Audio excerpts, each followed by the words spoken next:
예, 아멘. 우리 오현승 집사님의 시편 23편 찬양 언제 들어도 평안이 되고 또 힘이 됩니다. 하나님께서 영광 받으신 줄로 믿습니다. 오늘도 집에서 여러분 인터넷으로 영상으로 예배드린 여러분에게 하나님의 복과 은혜가 넘쳐나기를 주의 이름으로 축원합니다.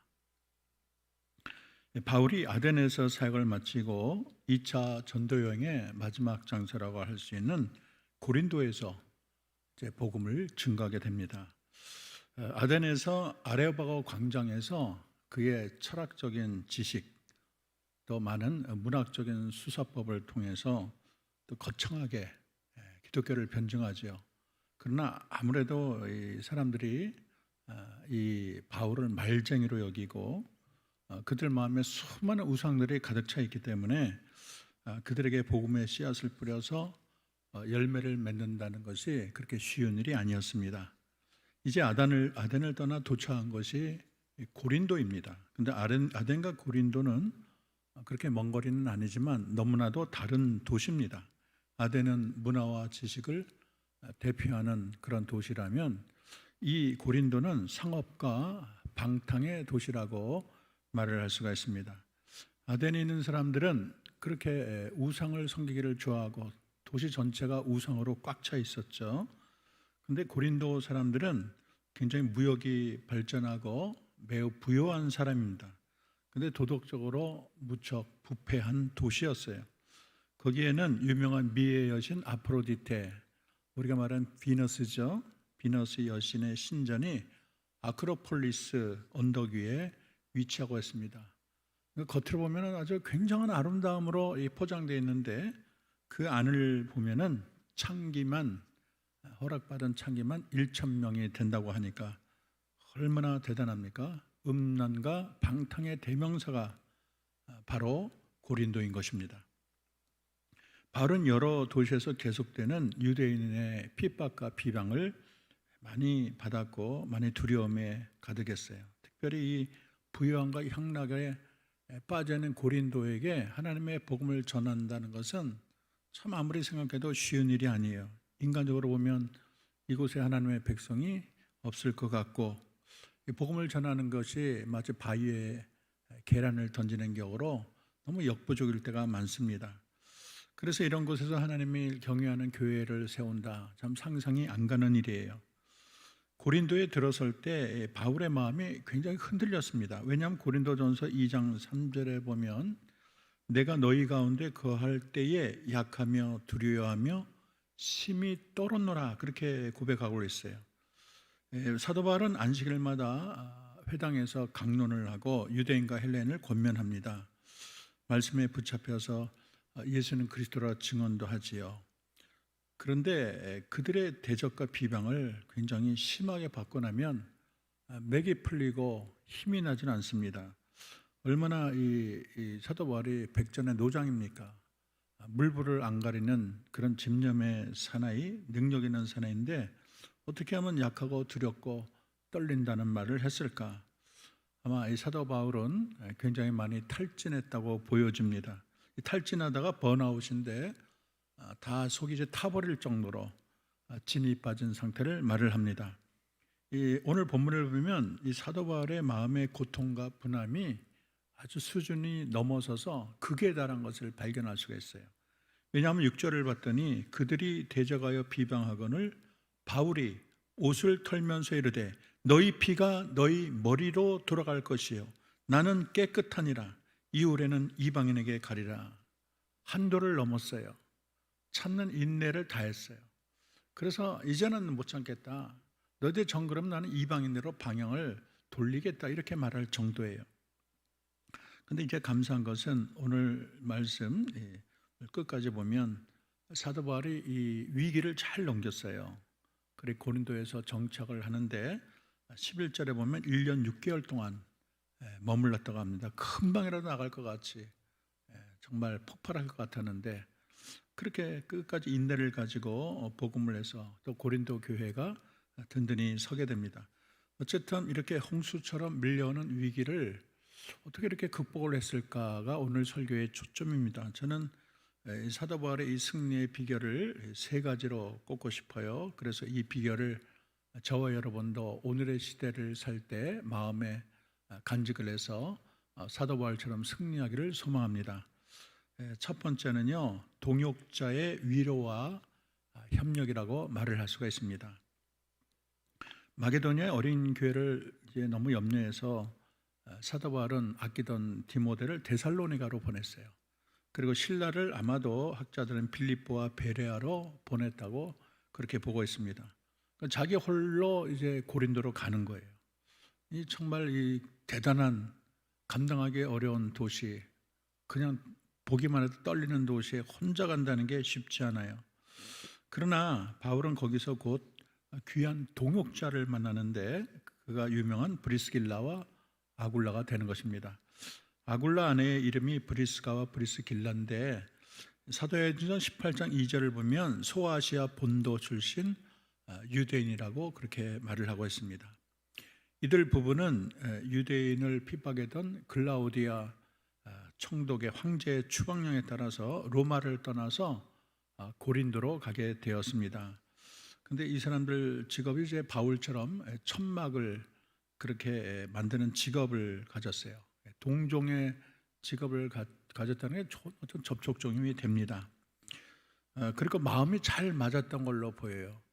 그래서 이분들이 바울을 만나서 그리스도를 알게 되고 또 새로운 세계가 열리게 되죠. 그래서 바울도 기쁘고 브리스가 아굴라도 기쁨으로 맞이했습니다. 그리고 주님을 금방 사랑했기 때문에 의기투합을 해서 공동생활을 했고 또 같은 직종이기 때문에 같이 동업을 했어요. 함께 노동도 하면서 얼마나 많은 대화를 나눴겠습니까? 때로는 밤을 새워가며 주님의 사랑, 또 원대한 복음의 비전을 서로 나누었겠지요. 그래서 1년 6개월 동안 이제 선교했는데 아굴라와 브리스길라는 물심양면으로 바울을 도와주고 나중에는 로마에까지 가서 큰 도움을 끝까지 이 사도 바울과 같이 했던 부부가 아굴라 브리스가와 됩니다. 나중에 이 로마 교회에 보낸 편지를 보면 브리스길라와 아굴라를 향해서 이렇게 말을 하고 있어요. 나를 위해서는 자기 목이라도 내어 놓았다. 그렇게 말할 정도로 사도 바울의 마음에 쏙 드는 그런 동역자죠. 보기만 해도 마음이 기쁨이 되고 힘이 나는 동역자. 어떤 사람은 진을 빼고 그냥 의기를 탁 죽이는 그런 사람도 있는데 아니 이 사람들은 보기만 하면 그냥 기분이 좋아서 어쩔 줄 모르고 신이 나고 그리고 모든 게 죽이 잘 맞는다 그러죠. 하여튼 적극적으로 사도 바울을 그렇게 도왔던 동역자가 되는 것입니다. 그리고 얼마 있지 않아서 이제 마게도냐에서 남겨두었던 복음의 동역자요 선교의 동역자인 실라와 디모데도 합류를 합니다. 어제 용사들이 다시 뭉치니까 얼마나 신이 나겠어요. 기다렸던 동역자들이 합류하니까 날개를 다른 것 같습니다. 천군만마를 얻은 것 같아요. 그래서 큰 위로를 받았는데 데살로니가전서 3장 6절을 보면 특히 바울에게 믿음과 사랑의 기쁜 소식을 전해주었다 그렇게 말을 하고 있습니다. 그게 큰 위로가 됐어요. 그리고 자신의 편지에서 그 기쁨의 안도에 대해서 이렇게 설명을 합니다.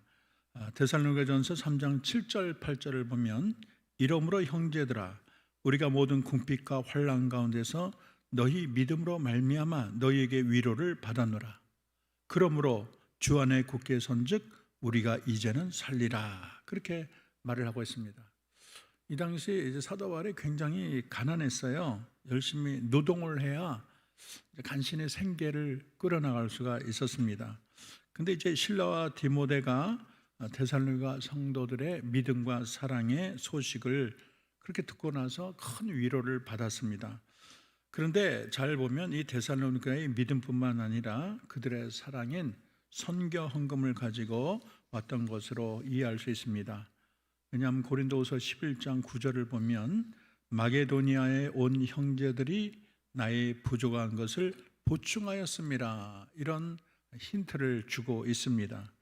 그러니까 마게도니아에서 내려온 실라가 디모데가 가져온 지원금으로 인해서 이제 사도 바울이 복음에만 전념할 수 있는 어떤 기틀을 얻게 된 것이죠. 그래서 이 동역자들의 재회라든지 마게도니아의 좋은 소식을 들었겠다.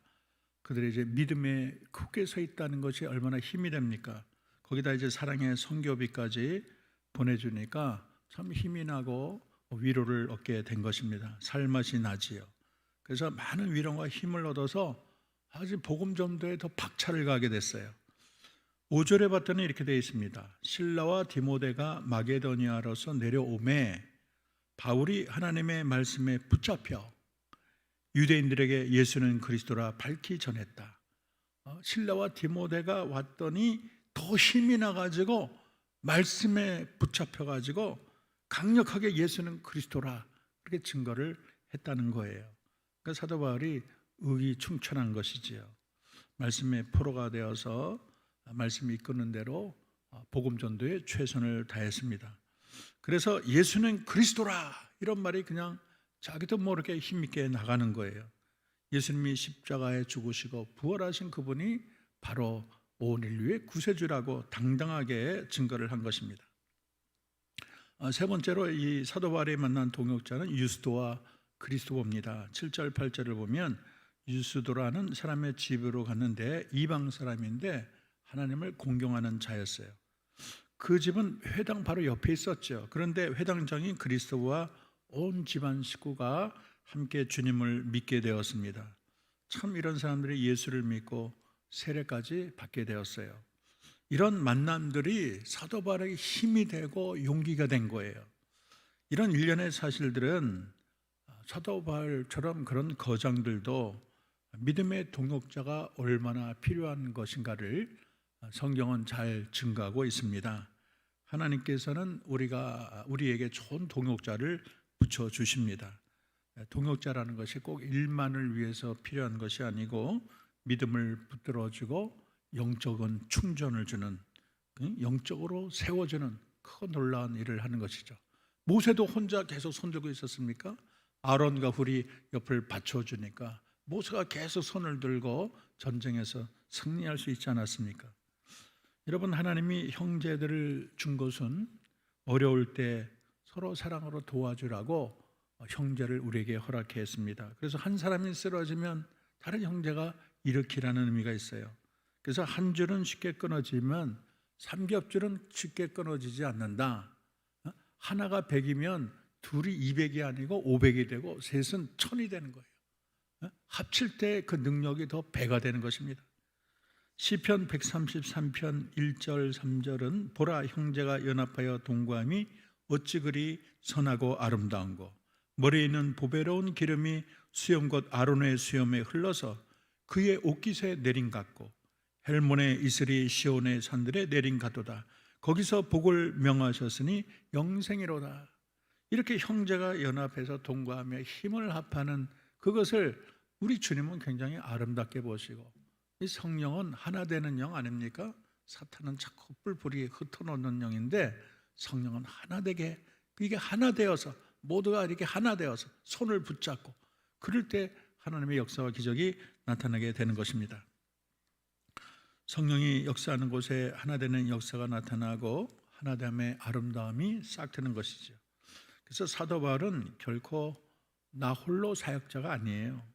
로마서 16장과 디모데 후서 4장을 보면 얼마나 주변에 많은 동역자가 있는지 모릅니다. 사도 바울은 교회를 세워놓고 거기다 위임을 했어요. 또 세워놓고 위임을 하고. 그래서 항상 이 동역자들이 있으니까 가능하지, 사도 바울이면 어떻게 그런 일이 가능하겠습니까? 그래서 하나님께서는 많은 동역자들을 사도 바울에게 붙여줬어요. 이 나홀로 신앙은 성경적 신앙이 아니에요. 우리는 주님을 믿고 섬기는데 동역자들이 절대적으로 필요합니다. 그래서 나에게도 그런 동역자가 있는가 한번 질문을 해보시고, 우리들도 그런 동역자가 되는 것이 또 중요해요. 주님의 일은 홀로 할 수 있는 게 아니에요. 동역자들이 만날 때, 서로 손을 붙잡을 때 하나님의 사역을 몇 배나 더 강하게 할 수 있고, 우리들의 연합 속에 주님의 나라는 흥왕해 간다는 것을 알아야 되겠습니다. 두 번째는 하나님의 환상과 비전이 이 사도 바울이 모든 시련을 이기고 승리하는 비결이 됐습니다. 6절에 보면 저희가 대적하여 회방했다고 말을 하고 있어요. 또 12절에서 17절 보면 유대인이 일어나 총독 갈리오에게 바울이 로마법을 어긴다고 그렇게 고소를 했어요. 그래서 승리 역사를 많이 이루었지만 지금 굉장히 불안하고 두렵습니다. 옛날에 매도 맞고 돌에도 맞았지요. 예수를 믿은 예수님의 흔적을 몸에 지닌 자가 사도 바울인데 이 고린도는 참 이 움직임이 심상치 않아요. 그래서 두려움에 사로잡히고 떨고 있어요. 마치 엘리야가 갈멜산에서 큰 승리를 거두고 나서 이세벨에게 쫓기면서 두려움에 사로잡힌 것처럼 바울도 큰 승리의 역사를 이룬 후에 큰 두려움에 사로잡혀 있어요. 이때 하나님이 또 어떻게 도와줬을까요? 아까 동역자들을 통해서 힘을 줬다고 했는데 오늘 9절 10절을 봤더니 주님이 직접 나섰어요. 밤의 환상 가운데 바울을 위로하며 큰 소망을 줬는데 두려워하지 말며 잠잠하지 말고 말하라. 내가 너와 함께 있음에 아무 사람도 너를 대적하여 해롭게 할 자가 없을 것이니 이는 이 성중에 내 백성이 많음이라. 그렇게 말을 하고 있습니다. 우리가 힘들고 어려울 때, 갈 바가 보이지 않을 때, 마음이 낙심될 때, 그때 우리가 주님의 환상, 주님의 비전, 주님이 내게 주신 소명, 이런 것이 바울에게 힘이 되고 능력이 되는 거예요. 이 성중에 내 백성이 많음이라, 이 말씀이 마음에 딱 꽂히는 거예요. 그래서 바울은 주님의 환상을 따라가는 자였습니다. 옛날에도 성령이 아시아에게 말씀을 전하지 못하게 했습니다. 무시해서 비두니아로 가려고 했는데 예수의 영이 허락하지 않았어요. 그리고 밤의 환상 중에 마게도냐 사람이 나타나서 와서 우리를 도우라, 그런 환상을 보게 되었어요. 그리고 사도 바울은 이제 성령의 인도를 받아서 즉각적으로 이것이 우리를 부르는 사인이다, 그렇게 인정을 했습니다. 그거 보면 사도 바울은 인간의 지혜나 자기 멋대로 살아가는 자가 아니고 늘 성령에 민감하고 성령의 음성을 듣고 성령의 인도를 따라 성령의 환상을 따라가는 자라고 말을 할 수가 있습니다. 그러니까 그의 움직임은 의심이나 요동이 없어요. 아무리 상황이 힘들어도 낙심이나 절망이 없어요. 이 두려움에 떠는 바울에게 두려워하지 말고 잠잠치 말고 말하라, 이 말씀이 큰 위로와 소망이 되고 이 성중에 내 백성이 많음이라. 근데 이 말씀이 잘 보면 고린도 교회가 세워진 후에 사도 바울에게 한 말이 아니고 그의 사역이 한계에 봉착했을 때, 그래서 두려움에 떨고 있을 때 우리 주님이 주신 말씀이에요. 이 성중에 내 백성이 많음이라. 이것이 흔들림 없는 능력의 말씀이 되고 두려워하지 말고 잠잠치 말고 말하라, 반석 같은 용기를 그에게 세워준 것입니다. 이처럼 주님의 환상과 비전은 절망 가운데 우리에게 힘과 용기를 주는 것입니다. 옛날에 사도 바울이 이제 유라굴라를 폭풍을 만날 때도 마찬가지였어요. 얼마나 심한 폭풍인가요? 한꺼번에 평안하던 그런 파도가 완전히 뒤집혔어요. 평안하고 정말 행복했던 그런 바다가 갑자기 무서운 지옥으로 바뀌고 말았습니다. 그래서 통제력을 잃고 파도에 밀려서 하늘에 치솟는가 하면 곤두박질하고 정신을 잃고 사람들이 여기저기 뒹굴고 토하고, 얼마나 심하면 짐과 그 기구를 다 그냥 버리겠어요.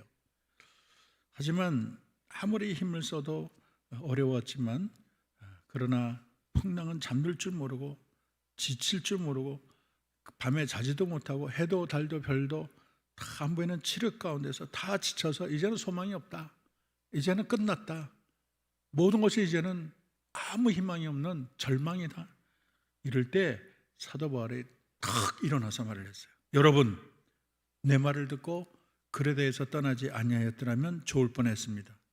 그러나 이제 아무 염려하지 마세요. 여러분의 생명에는 아무 손상이 없을 것입니다. 내가 섬기는 하나님의 사자가 어젯밤 내 곁에 서서 두려워 말라, 내가 가이사 앞에 서야 하겠고 하나님께서 너와 행선하는 자들을 다 내게 주셨느니라. 그러니 안심하십시오. 하나님이 말씀하신 대로 될 것입니다. 그렇게 말을 했어요. 이 극한 위기 속에서 하나님의 말씀, 하나님의 비전, 하나님의 소명이 얼마나 위로가 되고 희망이 되었겠습니까? 그래서 여러분, 환상을 따라가는 자는 절망하지 않아요. 낙심하지 않아요. 이 주님의 말씀이 모든 두려움을 잠재우는 확실한 보증이 되고 위로가 되는 것입니다. 오늘날 신앙을 지키고 주님을 섬기고 따르는 일이 만만치 않아요.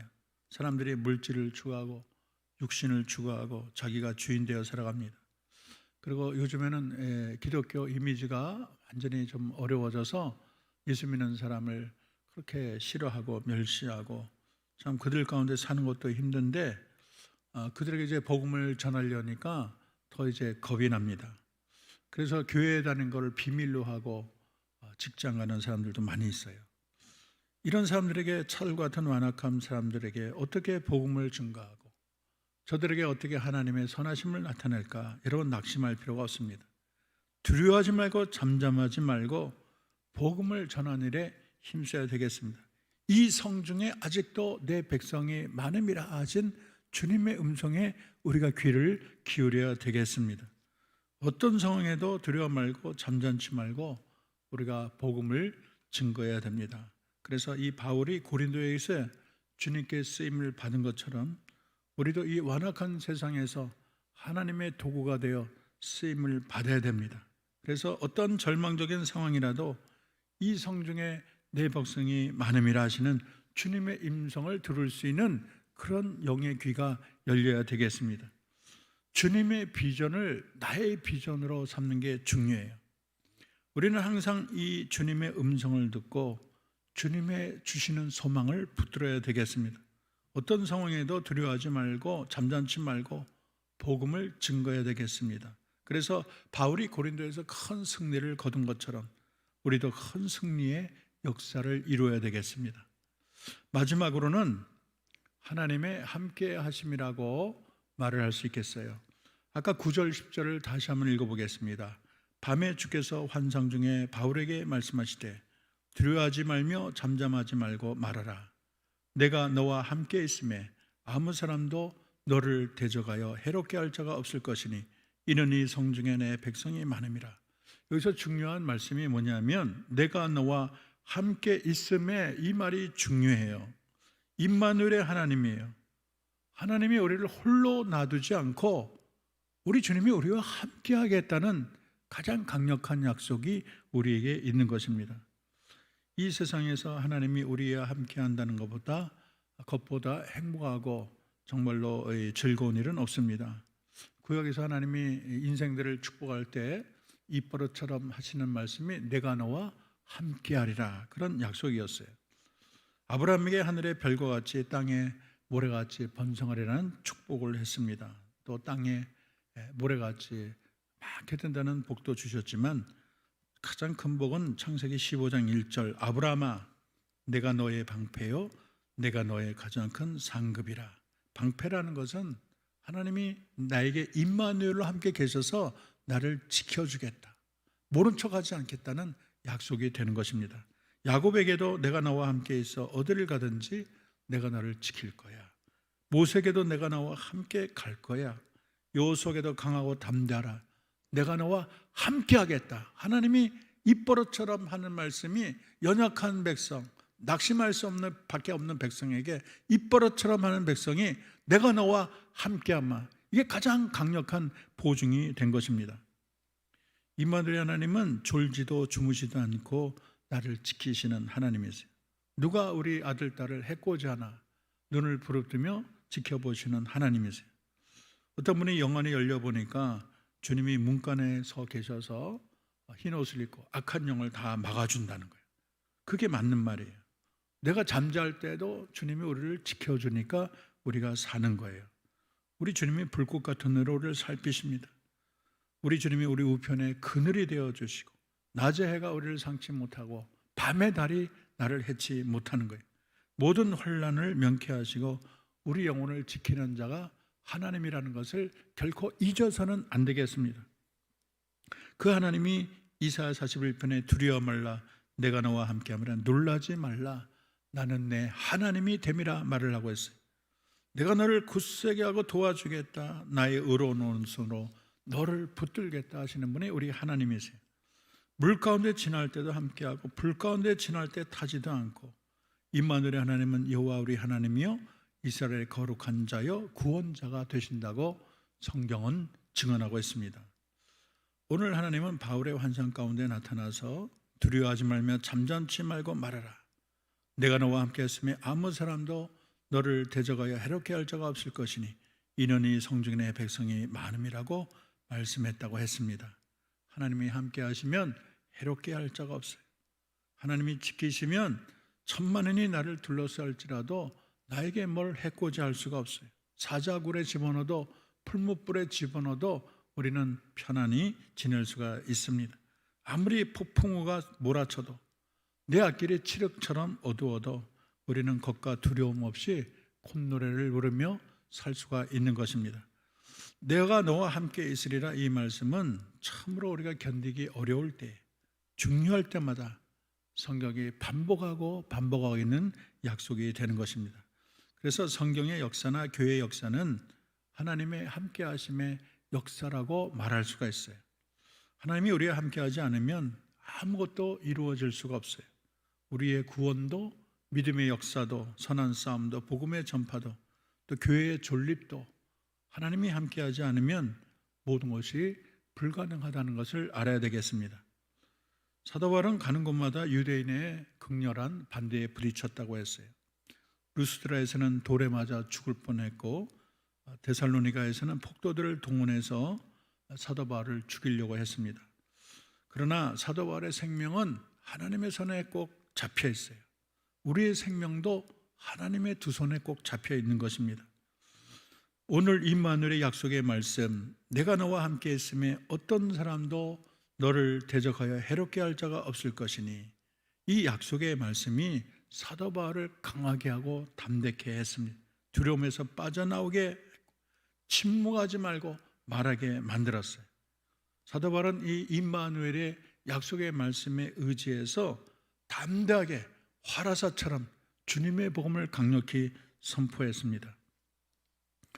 실라와 디모데가 마게도냐로부터 내려오니 바울이 하나님의 말씀에 붙잡혀 유대인들의 예수는 그리스도라 밝히 증언하니 말을 하고 했습니다. 그리고 1년 6개월 동안 거주했다고 했습니다. 사도행전 18장 11절, 1년 6개월을 머물며 그들 가운데 하나님의 말씀을 가르치니라. 놀라운 기적과 역사가 일어나게 된 것입니다. 사랑하는 성도 여러분, 어려운 상황에 참 여러분도 모르게 눈물을 흘리고, 또 어떨 때는 다리도 흔들리고 마음도 흔들리고, 앞으로 남은 세상을 어떻게 사나 그런 걱정을 할 때가 있을 거예요. 사랑하는 내 가정을 어떻게 내가 유지하나, 내 자녀들을 어떻게 지킬 수 있을까, 수많은 염려가 여러분의 마음을 오갈 수가 있습니다. 오늘의 삶이 만만치 않고 눈물 나고 힘들지라도 여러분 낙심하거나 좌절하지 맙시다. 여러분, 오늘 사도 바울의 승리의 비결을 우리가 나눈다면 꼭 승리할 거예요. 좋은 동역자 위로와 협력을 구하기 바랍니다. 서로에게 좋은 동역자가 되려고 노력하기 바랍니다. 그리고 이 세상에 어떤 풍파가 있을지라도 우리는 하나님의 비전, 하나님의 소명만 따라가야 되겠습니다. 그리고 끝으로 하나님이 함께 하시는 임마누엘의 축복을 누려야 되겠습니다. 그럴 때 우리를 닥치는 그 어떠한 시련도 우리는 다 이기고 승리해서 최후의 승리로 하나님께 영광 돌리는 저와 여러분 될 줄로 주의 이름으로 기도합니다. 기도하겠습니다. 하나님 고맙습니다. 사도 바울이 고린도에서 복음을 전한다는 것이 두렵고 떨리고 힘들고 눈물 나는 거였지만, 하나님께서 좋은 동역자 위로와 협력을 받게 하시고, 또 하나님이 환상과 비전을 따라가게 하시며 임마누엘의 하나님이 함께 하셔서 승리를 거둔 것을 보았습니다. 사랑하는 한역교회 모든 성도들, 오늘의 상황이 만만치 않고 눈물 나고 하루하루를 어떻게 살아야 되나, 이번 한 달은 어떻게 살아야 되나, 수많은 염려와 어려움이 있겠지만 오늘 사도 바울처럼 하나님 좋은 동역자 위로와 협력을 얻게 도와주시고, 하나님의 환상과 비전을 따라가게 도와주시며 임마누엘의 축복을 마음에 새김으로 이 세상을 승리하고 하나님 나라에 우뚝 설 수 있는 거장들이 다 되게 도와주옵소서. 예수님의 이름으로 기도합니다. 아멘.